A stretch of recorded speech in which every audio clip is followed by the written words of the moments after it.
Я слышу и забываю. Я вижу и запоминаю. Я делаю и понимаю. Конфуций.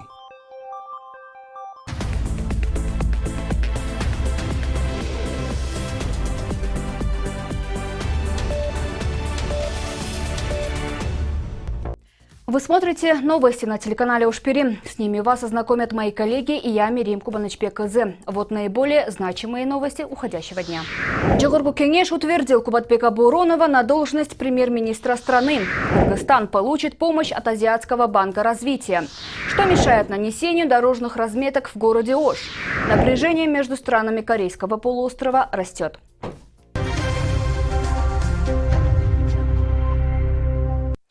В Кыргызстане за сутки выявили еще 90 новых случаев заражения COVID-19, сообщил заместитель министра здравоохранения Нурбулут Усинбаев. В Бишкеке 36, в Чуйской области 29, в городе Ош 7, в Волжской и Таласской областях по 6, в Баткенской 3, в Джалалабадской области 1 человек. Среди новых случаев 42 выявлены у контактных лиц, 12 завозные, а в 36 случаях источник заражения неизвестен. Кроме того, накануне в Джалалабаде еще один мужчина 1984 года рождения скончался от коронавирусной инфекции. Таким образом, за весь период всего по стране было выявлено 2562 случая инфицирования COVID-19, выздоровел 1901 пациент, летальных исходов 29. Главный санитарный врач страны Нурбулут Усинбаев рассказал о планах на будущее по стабилизации эпидемиологической ситуации в стране. Замминистра проинформировал, что в России были развернуты дополнительные лаборатории, которые изучают иммунную прослойку, ту, которая прошла противоэпидемический процесс. Установлен небольшой процент – 15. Это много в переводе на абсолютные числа. Мы тоже должны планировать и здесь у нас разворачивать такие же исследования. Они нужны для того, чтобы определить объем последующих противоэпидемиологических мероприятий. Нам нужно создать в обществе достаточно высокую иммунную прослойку, поделился чиновник. Точная дата возобновления международных рейсов пока не определена. Об этом сообщил Кубатбек Буронов на заседании Джогорку Кенеша. Отвечая на вопросы депутатов, он отметил, что эпидемиологическая ситуация с момента возобновления многих сфер деятельности обострилась. 70% переносят болезнь бессимптомно. Они ходят среди людей и могут их заражать. Мы думаем над тем, когда открыть международные рейсы, но я не могу назвать точную дату, сказал Буронов. Я напомню, что внутренние авиарейсы в Кыргызстане возобновили 5 июня. К международному авиасообщению аэропорты планировалось подготовить с 15 июня, тогда как регулярные авиарейсы в Кыргызстане были прекращены в середине марта. На 17 июня сотрудники Центра Госсанэпидемнадзора выявили около 800 нарушителей санитарных норм. В отношении нарушителей были составлены протоколы по статье 150 Кодекса о нарушениях. Общая сумма штрафов 1 миллион 289 тысяч 500 сомов. Санпатруль мэрии только за сегодняшнюю ночь обошел 34 субъекта, в основном это кафе и рестораны. Выявлено 6 нарушений на сумму 27 тысяч сомов. В отношении водителей общественного транспорта были составлено 98 протоколов, штраф 98 тысяч сомов и 9 протоколов в отношении руководителей частных компаний-перевозчиков. Сумма штрафов 117 тысяч сомов. Пресс-служба мэрии столицы предупреждает, что производственный контроль и ответственность за соблюдение санитарных требований возлагается на всех руководителей без исключения. Таможенные выплаты на контрольно-пропускном пункте на границе с Таджикистаном выросли в 350 раз, сказал вице-премьер-министр Акрам Адумаров, отвечая на вопрос депутатов по поводу контрабанды. Пока мы не можем сказать, что полностью убрали контрабанду. Только на посту Кайрагач таможенные выплаты выросли в 350 раз. Если за январь-май 2019 года собиралось всего 15 тысяч сомов, то за этот же период текущего года уже 5 миллионов сомов, сказал Мадумаров. Ранее некоторые депутаты заявляли, что только на контрабанде ГСМ государственный бюджет теряет до 7 миллиардов сомов. В Кыргызстане за годы независимости сменилось больше 20 премьеров. Одни покидали должность после скандалов, другие по собственному желанию. На подходе новый глава правительства. Джогорку Кенеш сегодня на заседании рассмотрел кандидатуру Кубатбека Буронова на пост премьер-министра, который в свою очередь выложил депутатам свой проект деятельности.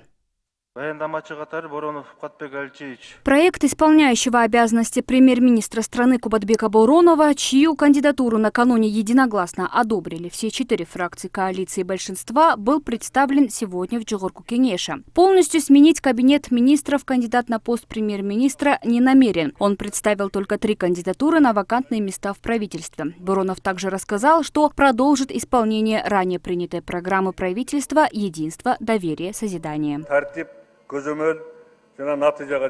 Кандидат в премьер-министры заявил, что сейчас в приоритете у правительства борьба с коронавирусом и решение проблем в экономике из-за последствий пандемии.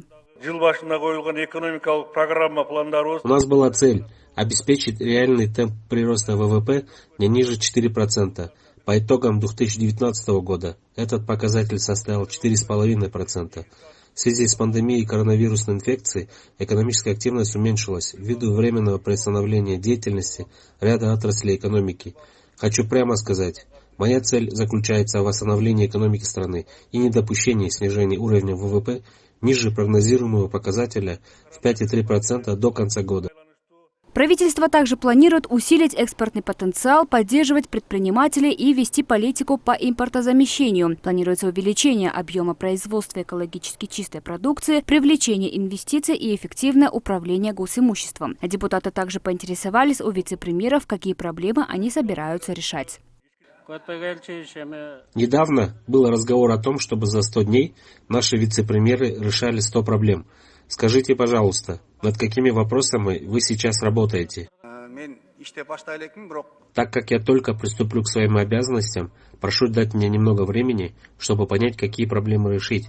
Но я за время своего срока службы постараюсь решить вопросы, касающиеся земельных вопросов, которые нередко возникают в регионах страны. Таким образом, Жогорку Кеңеш одобрил кандидатуру Кубатбека Боронова на пост премьер-министра. Из зарегистрированных депутатов 105 поддержали, 3 проголосовали против. Вместе с Бороновым рассмотрены и одобрены кандидаты на пост вице-премьер-министра Алмазбека Батырбекова, руководителя аппарата правительства Талайбека Темиралиева и главы Госкомитета информационных технологий и связи Алтынбека Исмаилова. Мерим Кубанычбек, Изыбек Туркалыков, новости Ушпере.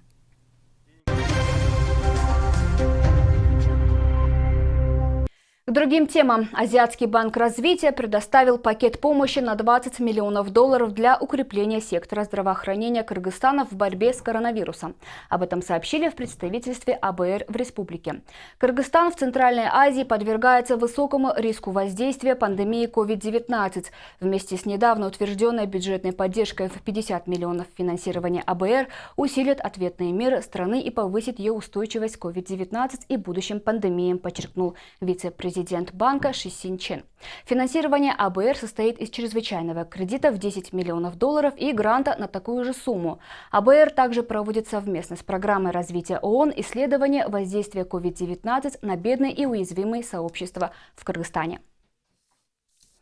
Дорожные разметки считаются неотъемлемым элементом не только дорожного движения, но и проекта «Безопасный город». Поэтому во избежание споров и возмущений со стороны водителей транспортных средств необходимо вначале создать условия, к чему и приступили сотрудники предприятия «Ошские городские дороги». Однако уже с первых дней в их работе возникла проблема, о которой расскажет наш корреспондент. В городе Ош идет активный процесс подготовки к внедрению проекта «Безопасный город», который уже успешно реализуется в столице страны. Начали с дорожных разметок, приняв решение заняться маркировкой в ночное время суток. Однако к утру уже они теряют вид и становятся незаметными. Дороги наши не моют и, наверное, используют некачественную краску. Конечно, такая разметка быстро исчезнет. У нас же машин очень много, поэтому разметки так быстро чернеют.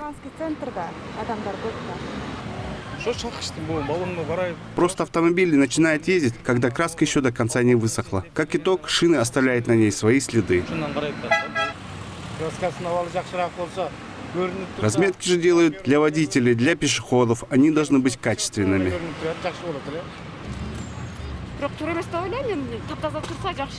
Надо делать так, чтобы было сразу заметно проделанную работу. А то, что так чернеет, значит, есть проблема.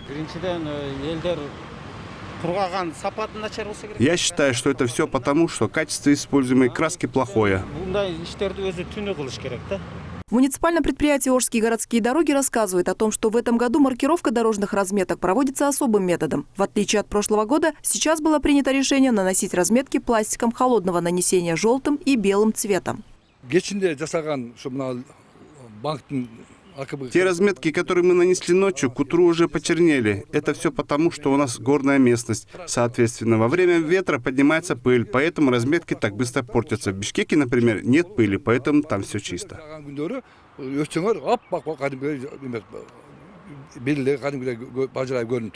Следить за чистотой автомобильных дорог – прямая обязанность предприятия «Ош-Тазалык». Однако, как признались в самом предприятии, за неимением необходимого оборудования сотрудники не могут содержать дороги в надлежащем порядке. Что говорить, даже если поливочных машин во втором по величине городе Кыргызстана только 3.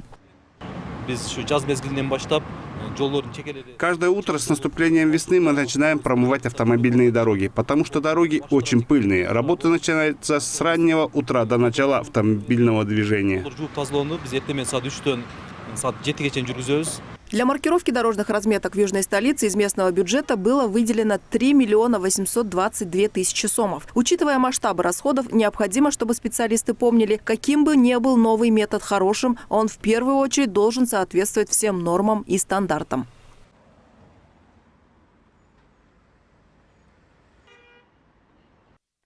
Нехватка питьевой воды – одна из самых острых проблем в республике. Согласно данным Департамента развития питьевого водоснабжения и водоотведения, в республике в более чем 300 селах вообще нет питьевой воды. В это же время в городах страны нередки факты бесцельного использования живительной влаги. Муниципальное предприятие «Ошгорводоканал» провел рейд, в ходе которого проводили разъяснительные работы по экономии воды и выявляли нарушителей.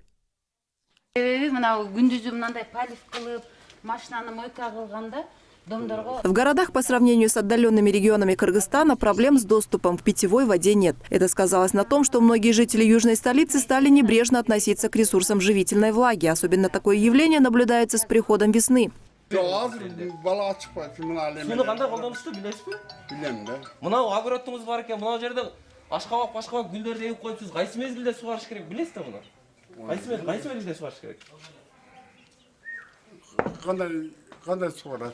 В пригородных селах южной столицы нередко возникают проблемы со слабым напором. Проблема, говорят коммунальщики, связана с незаконным сливом. В летний период питьевую воду используют для огородов и строительных нужд. Для полива необходимо устанавливать дополнительные приборы учета. Но многие, как правило, этого не делают. Чтобы выявить нарушителей, был организован специальный рейд. Конечно, мы стараемся экономить воду. Поливаем только цветы. Сейчас вот мои внуки, оказывается, забыли закрыть кран, а я за этим не проследил. Среди нарушителей водопользования есть и владельцы кафе, которые не соблюдают общие правила. При выявлении таких фактов составляется акт нарушения и перекрывается доступ к питьевой воде.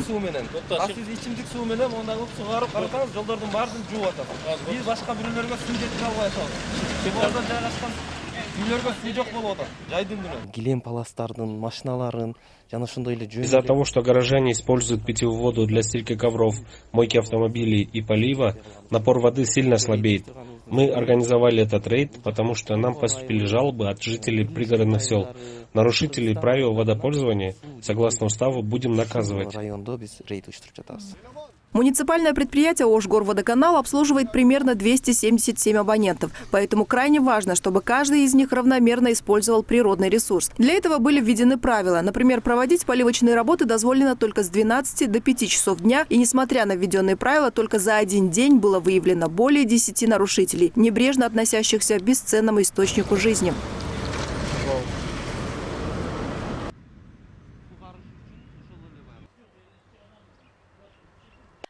Таковы были наиболее важные новости к этому часу. Не забывайте следить за событиями у нас на страницах, в социальных сетях. Хорошего вечера. До свидания.